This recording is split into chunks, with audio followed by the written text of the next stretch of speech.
Ya. Oke, Bang Rasman mungkin boleh sedikit tanggapan dulu terkait kasus Vina yang banyak banget narasi-narasi liar ini seperti apa, Bang? Begini, saya malam ini hadir sebagai seorang praktis hukum, lawyer profesional. Saya tidak memihak kemana-mana. Setahu saya, untuk kuliah, 5 alat bukti yang sangat kuat. 1 keterangan saksi, keterangan ahli, surat, petunjuk, keterangan terdakwa. Anda tahu semua ya, bahwa kasus Vina dan Eki ini dibuat dalam bentuk film. Dan film itu muncul, bahkan sampai membuat laporan, ada kaitannya dengan seorang perempuan yang kesurupan. Kesurupan kan tidak sadar. Tapi ini digali. Nah, kemudian proses dia sudah berjalan. Apa itu? Ada laporan polisi, diperiksa, dilidik, disidik.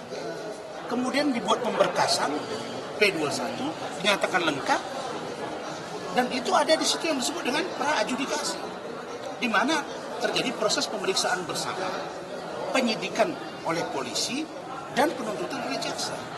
Dan itu dibawa ke persidangan, lalu kemudian divonis. Selesai sampai di situ.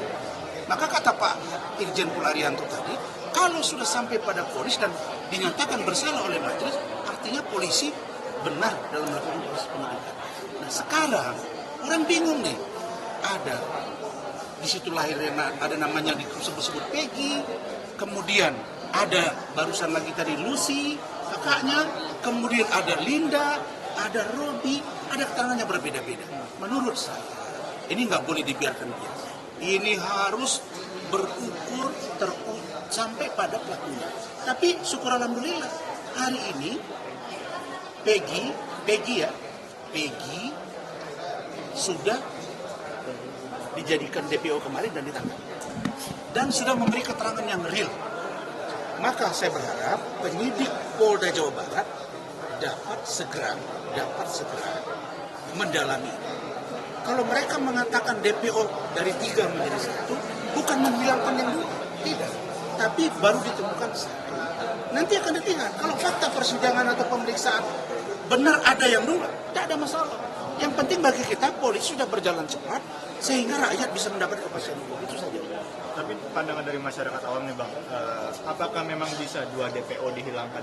Tidak dihilangkan. Saya sudah koordinasi dengan Dirkrimumnya, Saudara Kompes Surawat. Saya koordinasi dengan dengan pengacaranya Saudara Peggy, yaitu Ibu Yanto. Saya koordinasi dua pihak karena kita netral ya, bahwa tidak dihilangkan. Tapi begitu disebut ada 3 DPO. Ingat ini 2016, 8 tahun yang lalu ya. Penyidiknya entah di mana, hakimnya entah di mana, jaksanya entah di mana, ya kan? Tapi tetap masih dalam, mungkin ada yang pensiun, ada yang tidak, kita nggak tahu. Tapi yang pasti, ketika diperiksa dilakukan gelar, dirapat, maka mereka melihat bahwa petunjuknya hanya masuk ke 1 orang, yaitu Peggy. Maka begitu Peggy dilihat faktanya kuat, diambil. Nah, kalau tadi pengacaranya yang bilang, Pak dipanggil dulu dong 3 kali. Bagaimana memanggil DPO? Kalau kita panggil DPO ya tambah lari. Iya dong. Tapi bisa ditangkap nanti. Kalau tidak puas, peradilan. Saya sudah katakan, saya siap kawal. Tapi paling bahaya di negara ini dan filosofi hukum kita jelas. Lebih baik membebaskan 1000 orang yang bersalah daripada menangkap 1 orang yang tidak bersalah. Karena itu keliru besar. Maka serahkan ke polisi. Saya percaya kasus seberat Sambo pun bisa terungkap. Apalagi ini. Tapi 2 nyawa dengan 1 nyawa pasti berbeda. Jawabannya, apakah kita tidak sayang sama saya? Kita nggak mau ada 1 nyawa pun yang melayang di negara ini. Makanya kasus ini viral. Kita setuju bahwa no viral no justice. Tapi tidak murni semuanya harus gara-gara viral netizen terus orang ditangkapi. Atau orang diproses. Atau orang polisi suruh mundur. Atau jabatannya suruh turunkan. Copot. Tidak boleh begitu. Harus realistis. Itu. Oke? Izin tanggapan untuk Peggy Setiawan yang mengaku tidak bersalah. Iya, kan dia mengatakan tidak bersalah. Ada keterangan Lucy dari situ, adiknya. Ada keterangan pengacaranya, ada keterangan ibunya, ada keterangan bapaknya. Tapi kalian lihat ya, saya di tengah ada keterangan dari pemilik kontrakan bahwa RT, bahwa dia ngaku namanya bukan bapaknya memperkenalkan dia bukan sebagai Peggy, tapi sebagai Robi. Terus bapaknya bilang, itu Robi anak saya, yang nomor 2. Terus tadi cerita si Lucy-nya bilang, oh iya itu karena ayahnya nikah lagi, terus karena itu dikasih tahu bahwa itu namanya bukan Robi, bukan Peggy tapi Robi. Pertanyaan saya, apa beda anak pertama sama anak kedua? Kan sama-sama anak. Harusnya sembunyikan aja, itu bukan anak saya, ini ponakan saya, tapi ada pengakuan juga menyebut ponakan. Ini sudah menjadi confused, bias kemana-mana, makanya harus dikerucutkan. Terus apalagi yang aneh, keterangan dari pengacaranya Yanti tadi mengatakan bahwa dia berkeyakinan ini murni kecelakaan. Lah, orang ada laporan polisi, ada pemerkosaan, diperiksa, disidik, kemudian dituntut, dihukum, sudah menjalani hukuman. Wah, ini tambah kacau kita. Saya katakan ini harus diperiksa ulang. Berarti ada coba. Kalau begitu apa? Lakukan rekonstruksi ulang, lakukan pemeriksaan audit forensik semua, kemudian lakukan pemeriksaan dari awal sampai akhirnya rakyat menemukan bahwa ini pelaku. Dan saya yakin polisi mampu untuk itu.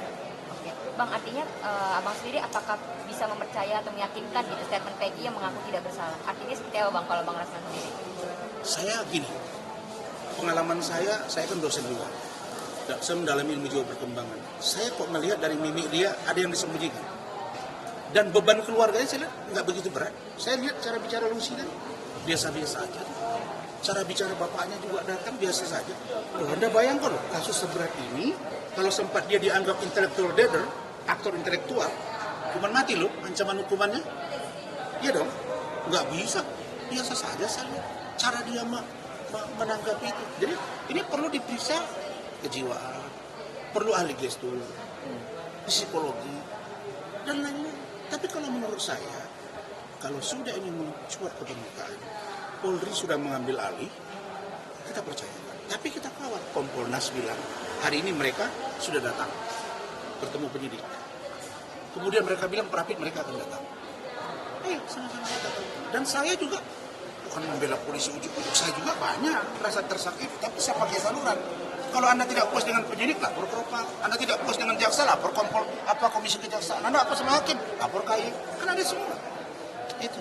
Oke, thank you. Bang Rifan, izin aku nah masyarakat ini tapi percaya kalau Peggy ini bukan pelaku. Nah seperti apa menurut Bang Rifan? Kita nggak boleh berpatokan pada netizen. Tidak boleh berpatokan pada halusinasi. Tapi bicara pada fakta. Law is justice declared. Hukum itu harus adil dan jelas. Tidak boleh belok-belok. Karena kita harus punya azas legalitas. Harus kepastian. Oke? Thank you. Terima kasih banyak.